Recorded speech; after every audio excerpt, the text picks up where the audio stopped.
Hello learners, welcome to my channel enlighten knowledge. आज हम discuss करने जा रहे हैं कंजप्शन फंक्शन का the most important topic that is psychological law of consumption, जो कि कीन्स के द्वारा दिया गया था। इसमें सारा का सारा जो आपका कंजप्शन का लॉ है सब डिस्कस किया जाएगा। साथ ही में हम टॉपिक को कवर करेंगे कि क्या इंपॉर्टेंस होती है आपकी प्रोपेंसिटी टू कंज्यूम की। वीडियो शुरू करने से पहले आपको बता देती हूँ, आप मेरा टेलीग्राम चैनल ज्वाइन कर सकते हैं, वेबसाइट पे भी विजिट कर सकते हैं। वहाँ पर आपको इन सभी वीडियोस की पीडीएफ फाइल मिल जाएगी। साथ ही में फेसबुक पेज को भी लाइक कर दीजिएगा। इन सभी का लिंक आपको डिस्क्रिप्शन बॉक्स में मिल जाएगा। स्टार्ट करते हैं। तो लॉ ये प्रोपाउंड किया गया था केन्स के द्वारा, जिन्होंने क्या बताया है, रिलेशनशिप बताई है कि एग्रीगेट कंजप्शन के टोटल कंजप्शन के बीच में और आपकी इनकम के बीच में। और इसी लॉ को दूसरा नेम क्या दिया गया है, Keynes fundamental law of the consumption या फिर psychological law of the consumption. ये अब लॉ कहता क्या है? इस लॉ का मतलब होता है कि जैसे ही हमारी इनकम बढ़ती जाती है वैसे ही हमारी कंजप्शन भी बढ़ेगी, लेकिन इनकम बढ़ने से जो कंजप्शन के बढ़ने का जो प्रोपोर्शन होगा वो उससे क्या होगा, कम होगा। हम ये नहीं करेंगे कि हमारी इनकम सारी की सारी कंजप्शन पे ही चली जाए। तो हम लोग क्या करते हैं, इनकम तो बढ़ती रहती है, कंजप्शन भी बढ़ती है, लेकिन हम उनमें से कुछ हिस्सा क्या है, सेव करना शुरू कर देते हैं। जैसे जैसे अब इनकम ज़्यादा बढ़ती जाएगी वैसे वैसे हमारी कंजप्शन के साथ जो सेविंग का रेशियो है वो भी इंक्रीज होता जाएगा। तो according to this law, when income increases consumption also increases, but increase in consumption is less than increase in income. तो हमारी जो कंजप्शन में इंक्रीज आ रहा है वो हमारी इनकम के इंक्रीज से क्या होगा, हमेशा कम ही होगा। तो अजप्शंस क्या ली गई है, no change in the psychological and institutional complex. इसका ये मतलब होता है कि आपका जैसे कि पॉपुलेशन हो गया, कंज्यूमर की हैबिट्स हो गया, टेस्ट, फैशन, ये जो सारे साइकोलॉजिकल या इंस्टीट्यूशनल जो आपके कॉम्प्लेक्सेस होते हैं ये सारे क्या रहेंगे, कांस्टेंट रहेंगे। लेकिन चेंज किस में होगा, सिर्फ और सिर्फ आपकी इनकम में ही चेंज पाया जाएगा। Second is the normal conditions. Normal मतलब आपकी इकोनॉमी में कोई वॉर नहीं होगी, कोई डेंजर नहीं है, कोई डिप्रेशन, बूम या कोई रेवोल्यूशन नहीं आ रखी, तो वहाँ पे हमारी कंडीशन क्या चलेगी, पीसफुल चलेगी, नॉर्मल कंडीशन चलेगी। Third is prosperous capitalist economy based on the लेजे फेरे, कि आपकी जो कैपिटलिस्ट इकोनॉमी होगी वो बहुत सक्सेसफुल है, बहुत रिच होगी, जो कि आपकी लेजे फेरे प्रिंसिपल पे फोकस करेगी। तो लॉ ने अप्लाइज क्या किया है, फ्री एंड प्रॉस्पेरस इकोनॉमी होगी। लॉ होल्ड नहीं करता अच्छे तरीके से socialist and under developed economies पे।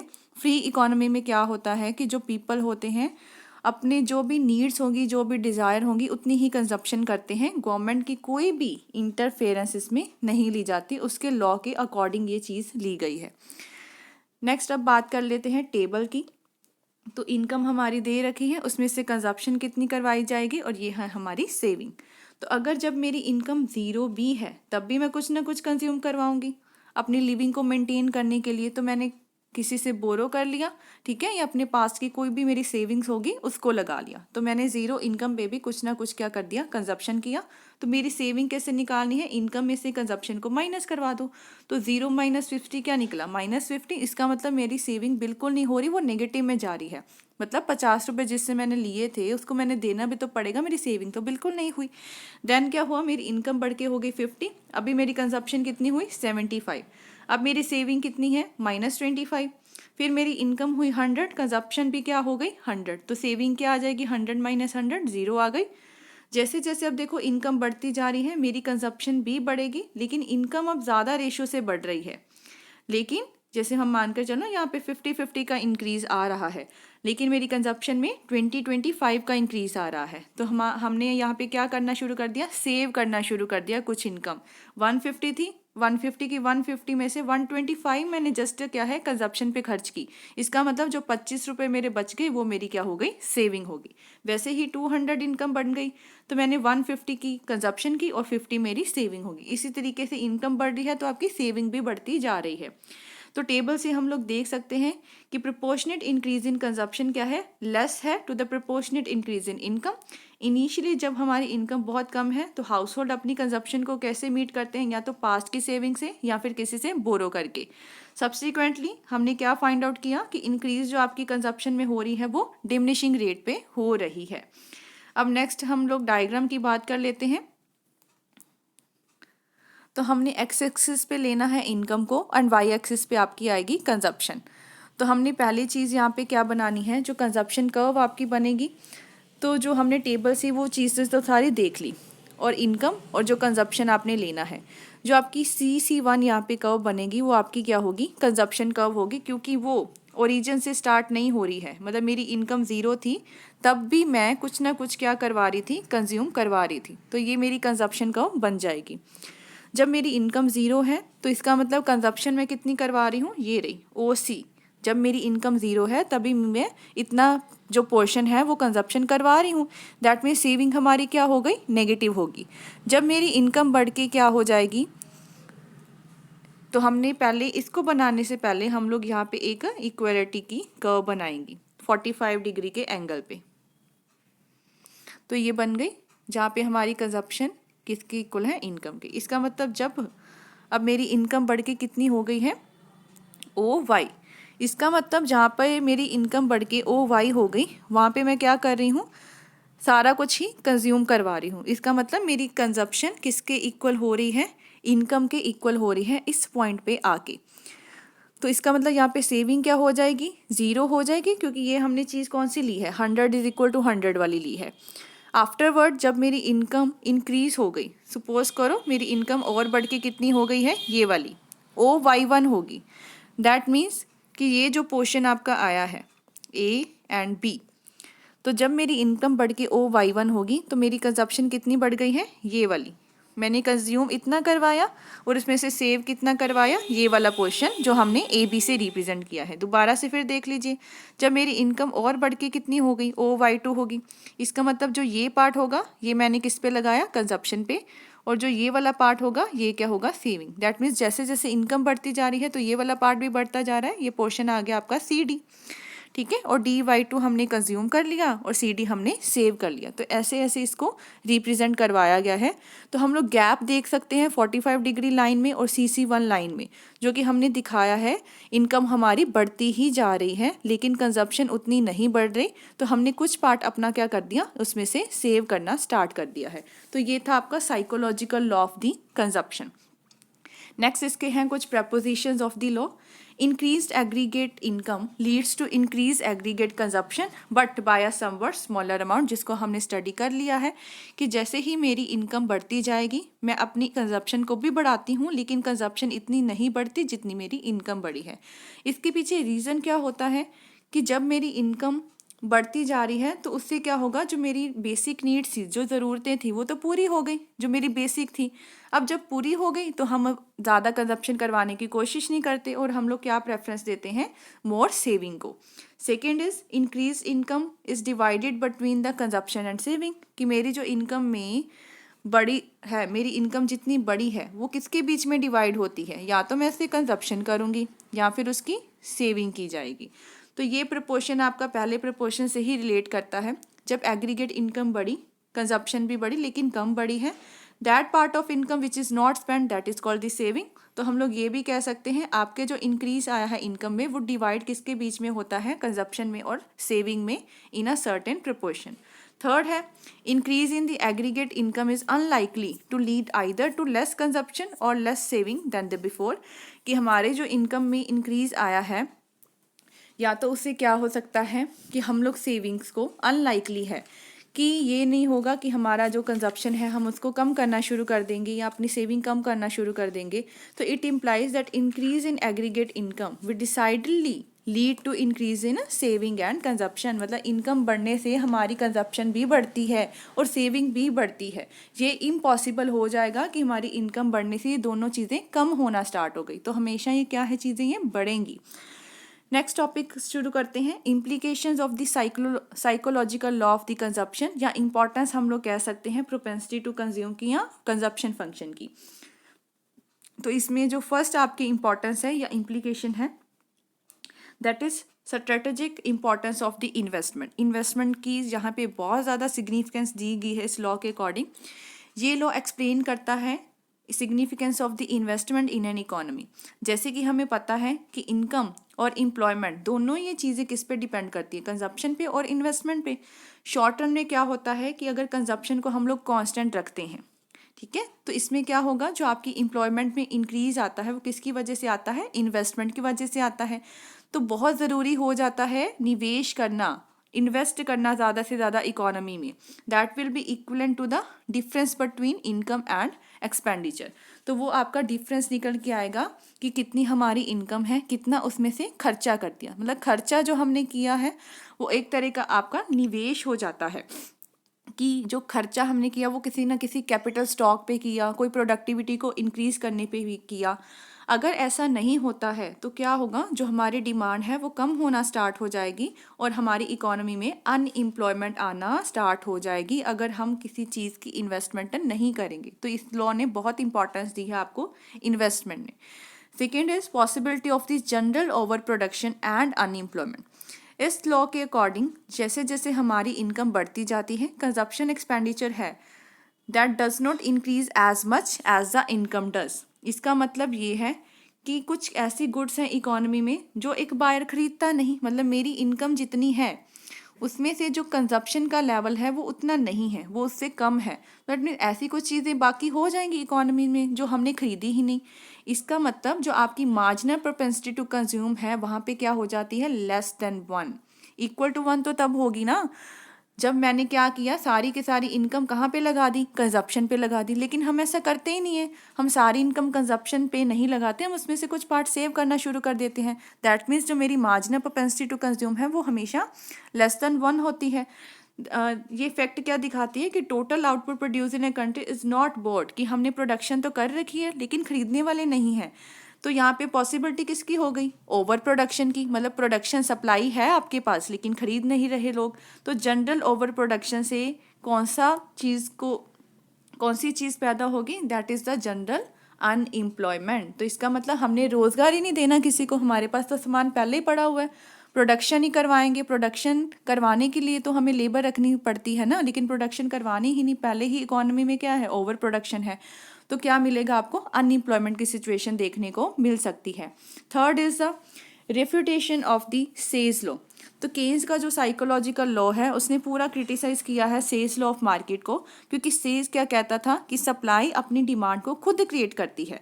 इन अदर वर्ड उसने ये बताने की कोशिश की है कि जो आपकी एमपीसी है वो 1 के इक्वल होगी। इसका मतलब कि आपने जो बना लिया उसकी डिमांड होनी ही होनी है, मतलब जो आपकी सप्लाई है वो डिमांड के इक्वल ही होगी। लेकिन साइकोलॉजिकल लॉ ऐसा नहीं कहता, वो क्या कहता है कि आपकी एमपीसी क्या होती है, लेस देन 1 होती है। इसका मतलब जो डिमांड है कंजप्शन के लिए वो उतनी नहीं सेम रेशियो में बढ़ती जितनी कि आपकी इनकम बढ़ती है। तो ये it is therefore not necessity that aggregate demand हमेशा किसके इक्वल हो, आपकी एग्रीगेट सप्लाई के इक्वल ही होनी चाहिए। तो सेल्स लॉ को इसने क्रिटिसाइज किया है। Fourth is decline of the marginal efficiency of capital. तो लॉ आपको ये भी बताता है कि आपकी जो मार्जिनल एफिशिएंसी ऑफ कैपिटल है वो डिक्लाइन होना शुरू हो जाती है जब जैसे जैसे हमारी इन्वेस्टमेंट में बढ़ोतरी होती है तो हमारी इनकम बढ़ती है, उससे आउटपुट बढ़ती है। People do not increase their consumption. वही चीज़ दोबारा से है कि पीपल अपनी लोग जो है कंजप्शन को उतना नहीं बढ़ाते जैसे उनकी इनकम बढ़ती है, जिस वजह से जो आपकी एग्रीगेट डिमांड है वो कम होना शुरू हो जाती है। एग्रीगेट डिमांड कम हुई तो प्रोड्यूसर्स क्या करेंगे, प्रोड्यूसर्स कंपेल हो जाते हैं कि उनके पास जो अनसोल्ड प्रोडक्ट्स पड़े हैं उनको वो कम रेट में बेचने की कोशिश करते हैं। अब देखो कम रेट में बेचेंगे तो उनका प्रॉफिट क्या हो जाएगा, कम हो जाएगा। तो प्रॉफिट कम होगा तो उसकी एमईसी भी कम हो जाएगी। एमईसी आपका ये होता है एक्सपेक्टेड प्रॉफिटेबिलिटी, कि कितनी आप लोग एक्सपेक्ट करते हो कि मुझे प्रॉफिट होने वाला है। अगर मैं किसी चीज़ का प्राइस ही कम ले रही हूँ तो मेरा प्रॉफिट अपने आप ही कम होगा, तो दैट मीन्स मेरी एमईसी में क्या हो जाएगा, फॉल आ जाएगा। Fifth is over saving gap. तो लॉ ये भी एक्सप्लेन करता है कि कैसे गैप निकाला जाता है ओवर सेविंग का। एडवांस्ड इकोनॉमीज में, दीज इकोनॉमीज में क्या होता है कि इनकम आपकी रैपिडली बढ़ती जाती है लेकिन कंजप्शन उतनी बढ़ नहीं पाती, तो आपकी सेविंग होना शुरू हो जाती है, सेविंग ज़्यादा होनी शुरू हो जाती है। On account of the excessive increase in saving अब बढ़ा दी तो दैट मीन्स एग्रीगेट डिमांड तो क्या हो जाएगी, कम हो जाएगी एग्रीगेट सप्लाई से, ये आपकी कम हो गई। तो ज़्यादा सेविंग से इकोनॉमी में कौन सी सिचुएशन देखने को मिल सकती है, डिप्रेशन। क्यों, क्योंकि डिमांड कम हो गई, डिमांड को बढ़ाना पड़ेगा तो प्राइजेस कम करने पड़ेंगे, प्राइजेस को कम इतना ज़्यादा करना पड़ेगा कि डिप्रेशन की सिचुएशन आ सकती है। और लोगों के पास क्या है, अनसोल्ड प्रोडक्ट पहले से ही पड़ा हुआ है तो अनएम्प्लॉयमेंट की सिचुएशन भी देखने को मिल सकती है। Next thing is under employment equilibrium. तो साइकोलॉजिकल लॉ ऑफ कंजप्शन ये भी बताता है कि आपको इकोनॉमी में अंडर एम्प्लॉयमेंट का इक्विलिब्रियम भी मिलता है, मतलब एक ऐसा इक्विलिब्रियम जो फुल एम्प्लॉयमेंट से पहले ही आ गया है। तो अंडर इक्विलिब्रियम क्या होता है? Under employment equilibrium refers to that situation in which aggregate demand, ये देखो एग्रीगेट सप्लाई के बराबर होगी लेकिन फुल एम्प्लॉयमेंट आने से पहले ही। ये कब हैपन होता है? It happens when aggregate demand मतलब इतनी कम हो जाती है कि वो अपने आप ही सेविंग के बराबर हो जाती है at the level lower than the full employment. Full employment अभी हमने अचीव ही नहीं किया, उससे पहले ही हमारी एग्रीगेट डिमांड एग्रीगेट सप्लाई के इक्वल हो जाती है। इसके पीछे दो कारण क्या है कि आपकी एग्रीगेट डिमांड इतनी कम हो रही है। फर्स्ट थिंग इज इन्वेस्टमेंट में कमी आ रही है जिसकी वजह से आपकी एमईसी भी फॉल होना शुरू हो जाती है। सेकेंड थिंग इज कंजप्शन उतना इंक्रीज नहीं होती जितनी आपकी इनकम इंक्रीज होती है, तो इस तरीके से हमारी एग्रीगेट डिमांड कम होना शुरू हो जाती है। On account of the falling consumption and investment aggregate demand क्या है? मैच कर जाती है एग्रीगेट सप्लाई के, लेकिन फुल एम्प्लॉयमेंट लेवल से पहले ही मैच कर जाती है। सेवंथ कंडीशन है स्टेट इंटरवेंशन। तो लॉ ने रिफ्यूट किया है लेज़े फेरे पॉलिसी को because of the consumption falling short of income, कि जैसे ही हमारी कंजप्शन हमारी इनकम से कम होती है तो जो हम लोग कहते हैं ना कि अपने आप ही सेल्फ एडजस्टमेंट होती रहेगी इकोनॉमी में, तो वो पॉसिबल ही नहीं हो पाती। ऑटोमेटिक एडजस्टमेंट पॉसिबल नहीं है इकोनॉमी में, तो स्टेट की इंटरवेंशन बहुत ज़रूरी हो जाती है। अगर हमने कोई डिप्रेशन आ गई, कोई बूम आ गई, उसकी सिचुएशन से निकलना है तो आपकी जो स्टेट की इंटरवेंशन है वो ज़रूरी हो जाती है। नेक्स्ट है आपकी peak and troughs in the trade cycles. तो इस लॉ को बेसिस मानते हुए हम ये भी लॉ को मतलब ये भी एक्सप्लेन कर सकते हैं कि पीक्स एंड ट्रफ्स आते रहते हैं आपके। जो अपर टर्निंग पॉइंट होता है ट्रेड साइकिल का, हमारे ट्रेड साइकिल बनता कैसे? ऐसे बनता है। तो जो ये अपर वाला पोर्शन आता है, मैक्सिमम जो पोर्शन आता होता है, उसमें क्या होता है कि आपकी वो हाईएस्ट लिमिट पे हम लोग पहुंच जाते हैं, इनकम आपकी मैक्सिमम होती है लेकिन कंजप्शन उतनी हो नहीं रही होती। दैट मीन्स आपकी डिमांड क्या है? फॉल होना शुरू हो जाती है। जब डिमांड फॉल होना शुरू हो, ट्रेड साइकिल हमारा क्या है? नीचे आना स्टार्ट हो जाता है।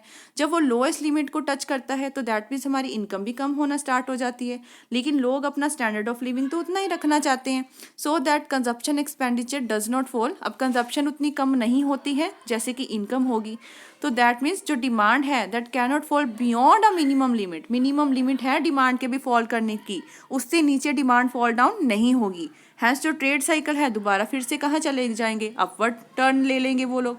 तो इसका मतलब ये वाला जो सिचुएशन है ट्रेड साइकिल्स की वो ऐसे ही चलती रहती है। 9th point is secular stagnation. तो लॉ ने आपको एक्सप्लेन किया है सेक्युलर स्टेगनेशन के बारे में भी। इस लॉ के अकॉर्डिंग जो कंजप्शन एक्सपेंडिचर है वो बढ़ता तो है लेकिन इनकम से कम बढ़ता है। कॉन्सिक्वेंटली सेविंग आपकी बढ़ना शुरू हो जाती है। एक ऐसा टाइम आता है जब एंटरप्रेन्योर्स क्या करते हैं, उनको इतनी अपॉर्चुनिटीज़ ही नहीं दिखती इन्वेस्ट करने की, क्योंकि लोग डिमांड नहीं कर रहे होते हैं। From investment point of view जो इकॉनमी कहाँ पे पहुँच जाती है? आपके एक सेचुरेशन पॉइंट पे पहुँच जाती है। जब कोई इन्वेस्टमेंट ही नहीं होगी तो इनकम का, एम्प्लॉयमेंट का लेवल आप लोग मेंटेन नहीं कर पाओगे और आपकी इकॉनमी कहाँ पे पहुँच जाएगी? सेक्युलर स्टेगनेशन पे पहुँच जाएगी। 10th point is unique process of the income generation. जो कॉन्सेप्ट है आपका मार्जिनल प्रोपेंसिटी टू कंज्यूम का, वो एक प्रोसेसिंग पार्ट है आपकी इनकम जनरेशन का। जब हम इनिशियल इन्वेस्टमेंट करते हैं इकॉनमी में, उससे क्या होता है? हमारी इनकम बहुत ज़्यादा बढ़नी शुरू हो जाती है, many times more than the increase in investment. और वो इफेक्ट को नाम क्या देते हैं? Multiplier effect. और मल्टीप्लायर इफेक्ट को ढूंढने का फॉर्मूला क्या होता है? दैट इज के क्या है आपका? Multiplier, that is equal to 1/1 minus MPC। ये चीज़ होती है। जितना MPC क्या होगा? ज़्यादा होगी। जितनी कंजप्शन ज़्यादा कराओगे ना इकोनॉमी में, इन्वेस्टमेंट ज़्यादा होगी, मतलब कंजप्शन का ये मतलब कंजप्शन एक्सपेंडिचर, उतना मल्टीप्लायर भी क्या होगा? ज़्यादा ही होगा। That is increase in the income will be more. अब हमें ये भी पता है कि हमारी MPC क्या होती है? Less than unity. तो हैज़ जो प्रोसेस है इनकम जनरेशन का वो कभी भी एंड नहीं होता है। When initial investment is made, जब अभी हमने स्टार्ट इन्वेस्टमेंट की है तो लीकेजेस की वजह से हमारी इनकम उतनी बढ़ नहीं पाती, ठीक है, जितनी बढ़नी चाहिए थी। अगर MPC हमारा इक्वल टू 1 हो गया तो क्या होगा? जो प्रोसेस होगी इनकम जनरेशन की वो कभी भी एंड नहीं हो सकती। यहाँ पे हमारी क्या है कि नॉट अनएंडिंग, और यहाँ पे क्या है? कभी भी एंड नहीं हो सकती। ऑन अकाउंट ऑफ विच जो इकोनॉमी होगा वो फुल एम्प्लॉयमेंट के लेवल पे पहुँच जाएगी और हम अपने एक्सप्लोसिव सिचुएशन में एंटर कर जाएंगे। तो यहाँ पे इनका मतलब समझाने का ये है कि आपकी जब MPC ज़्यादा होती है तो मल्टीप्लायर का साइज भी ज़्यादा होता है और आपकी इनकम में जो इंक्रीज़ है वो भी ज़्यादा होगा। लेकिन MPC हमने क्या देखा अंडर डेवलप्ड कंट्रीज़ में, वो हमेशा 1 के लेस होती है। तो ये प्रोसेस कहीं ना कहीं जो इनकम जनरेशन वाली आती है वो अनएंडिंग की सिचुएशन को नहीं पा पाती। लेकिन जैसे ही हमारी MPC इक्वल टू 1 हो जाए तो हम लोग क्या है, हमारी इनकम जो है वो बढ़ती ही जाती है, बढ़ती जाती है, और हम अपनी इकॉनमी को कहाँ पे ले जाते हैं, फुली एम्प्लॉयमेंट लेवल तक ले जाते हैं। Next is inducement to invest. इस लॉ के अकॉर्डिंग आपकी जो मार्जिनल प्रोपेंसिटी टू कंज्यूम है वो हमेशा अंडर डेवलप्ड कंट्रीज में क्या होती है, ज़्यादा होती है। इससे जो आपकी अपॉर्चुनिटीज होती है इन्वेस्टमेंट की इन कंट्रीज में वो बहुत ज़्यादा होती है। नो वंडर, लेकिन ये समझने की ज़रूरत है कि इस कंट्रीज़ में आपकी जो है इन्वेस्टमेंट की अपॉर्चुनिटीज़ वो बहुत ज़्यादा होती हैं, इनफ होती हैं, जिस वजह से लोग क्या है ज़्यादा से ज़्यादा इन्वेस्टमेंट करने के लिए इनकरेज होते रहते हैं, क्योंकि इनमें हमारी MPC क्या होती है, ज़्यादा होती है। 12th is wages and employment. Classical economics के द्वारा जो एम्प्लॉयमेंट है वो हम लोग कैसे बढ़ा सकते हैं, अगर हम किसी की मनी वेजेस को कम कर दें। मनी वेजेस कम कर देंगे मतलब एम्प्लॉयमेंट ज़्यादा देना शुरू कर देंगे लेबर को, ठीक है। लेकिन केन्स के अकॉर्डिंग केन्स ने क्या कहा, अगर हम किसी की मनी वेजेस को कम करते हैं तो इसका मतलब उस बंदे की क्या है, इनकम कम हो गई। इनकम कम हो गई, ठीक है, लेकिन जो रिच की इनकम है वो तो बढ़ती जा रही है। ये इसके पीछे क्या कारण है कि MPC होती है ना जो रिच वालों की, वो क्या होती है, कम होती है जो पुअर वालों की MPC होती है। अब इसका क्या मतलब है, इसका मतलब ये कि जो रिच वाले हैं देखो उनकी बेसिक चीज़ें तो पहले ही क्या है, कंप्लीट हो जाती है। वो लोग अपनी इनकम में से सारा का सारा पार्ट तो कंजप्शन में नहीं लगा देते। इसका मतलब उनकी मार्जिनल प्रोपेंसिटी टू कंज्यूम हमेशा कम होती है। लेकिन एक पुअर है, दिहाड़ीदार मजदूर है, उसको जितनी इनकम आई, ठीक है ना, वो अपनी सारी की सारी इनकम ही कंजप्शन पे लगा देते हैं। इसका मतलब वो ज़्यादा कंज्यूम करता है, वो ज़्यादा डिमांड करता है चीज़ों को इकोनॉमी में आके, तो उसकी MPC क्या होती है, रिच से हमेशा ज़्यादा होती है, क्योंकि उसकी अभी बेसिक अमेनिटीज़ पूरी नहीं हो पाई, उसका स्टैंडर्ड ऑफ लिविंग इतना नहीं बढ़ा। तो इसी वजह से हमने कहा है कि MPC जो रिच की वो हमेशा कम होती है पुअर से। So rise in their income will not stimulate the demand much. अगर उनकी रिच वालों की इनकम और बढ़ती भी है, इसका मतलब वो डिमांड को इतना नहीं बढ़ाएंगे क्योंकि उनकी MPC पहले ही कम है। Consequently instead of increasing output and employment will actually fall. इसका मतलब इंक्रीज होने की बजाय जो आपकी आउटपुट है, एम्प्लॉयमेंट है, एक्चुअल में वो फॉल कर जाएगी अगर हम किसी की मनी वेजेस को रिड्यूस कर देते हैं। तो ये था आपका वेजेस एंड एम्प्लॉयमेंट की सिचुएशन। तो इम्प्लीकेशंस हमने क्या क्या देखी हैं कि ये लॉ क्या क्या चीज़ आपको बताता है, क्या कहता है, कंजप्शन फंक्शन हम लोग पढ़ ही क्यों रहे हैं। तो ये सारी की सारी उसकी इम्पॉर्टेंस थी, क्योंकि इसमें इकोनॉमी के हर एक पॉइंट को कवर किया गया है। तो नेक्स्ट टॉपिक भी आपका इंपॉर्टेंट होगा, determinants of the propensity to consume, जो कि हम कल स्टडी करेंगे। आई होप आपको ये सब कुछ क्लियर हो गया होगा। कोई भी डाउट हो आप मुझे कमेंट सेक्शन में पूछ सकते हैं। Thank you very much. और आप सब्सक्राइब कीजिए इस चैनल को, like share and comment and press the bell icon, ताकि हर वीडियो की नोटिफिकेशन आपको टाइम टू टाइम मिलती रहे। Thank you.